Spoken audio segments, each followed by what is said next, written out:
ہمیشہ سے خاموش مزاج انسان تھا۔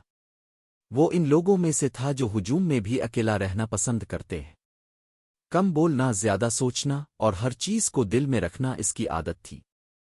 اس کے لیے سکون کا مطلب تھا ایک کمرہ، چند کتابیں اور مکمل خاموشی۔ اس کے برعکس مہر ایک زندہ دل لڑکی تھی۔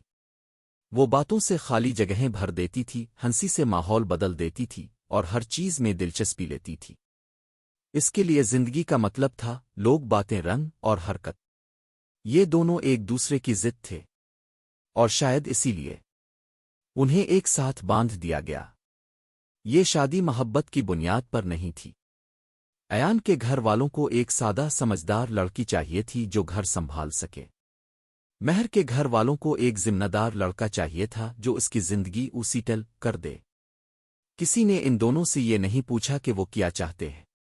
بس ایک دن فیصلے ہو گئے، اور کچھ دن بعد نکاح بھی۔ شروع کے دن عجیب تھے، نہ کوئی جھگڑا، نہ کوئی خاص بات، بس خاموشی اور فاصلے۔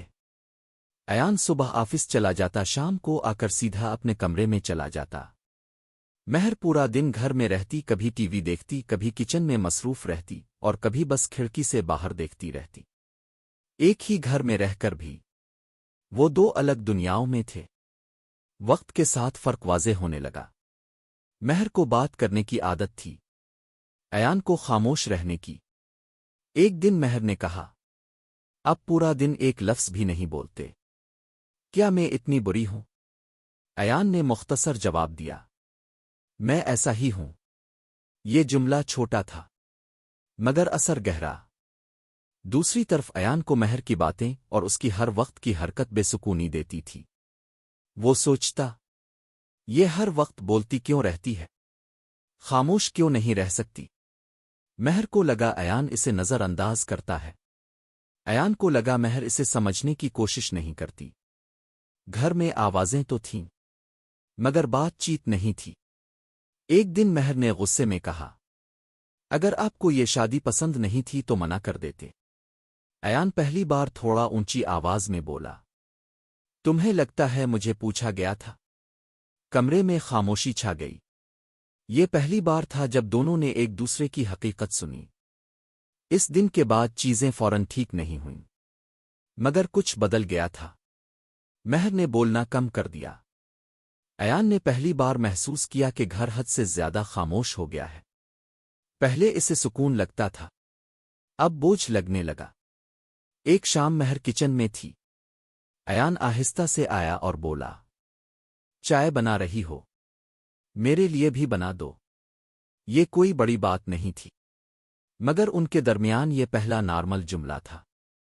مہر نے بغیر کچھ کہے چائے بنا دی۔ اس کے بعد چھوٹی چھوٹی چیزیں بدلنے لگیں۔ ایان کبھی کبھار خود بات شروع کر دیتا، مہر اپنی بات مختصر رکھنے کی کوشش کرتی۔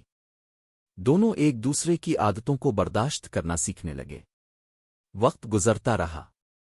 شروع میں جو رشتہ اجنبیت اور خاموشی سے بھرا ہوا تھا، وہ آہستہ آہستہ بدلنے لگا۔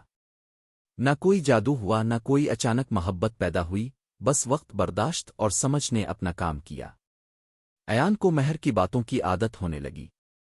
اب اس کی خاموشی گھر میں عجیب نہیں لگتی تھی، بلکہ سکون دینے لگی تھی۔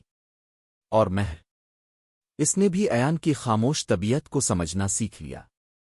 وہ اب ہر وقت سوال نہیں کرتی تھی، بلکہ اس کی خاموشی کو بھی پڑھنے لگی تھی۔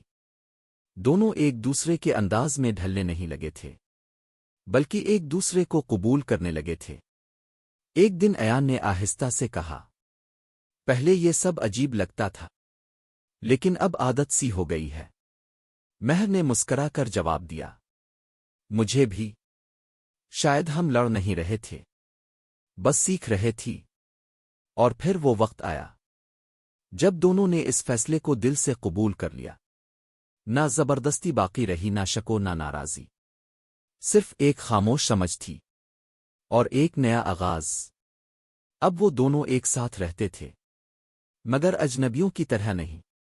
ایان اپنی خاموشی کے ساتھ مطمئن تھا، مہر اپنی خوش مزاجی کے ساتھ خوش تھی، اور سب سے بڑی بات یہ تھی کہ اب دونوں کو ایک دوسرے کی موجودگی بوجھ نہیں لگتی تھی، بلکہ وہ عادت بن چکے تھے۔ ایک ایسی عادت جو وقت کے ساتھ قبولیت اور سکون میں بدل گئی۔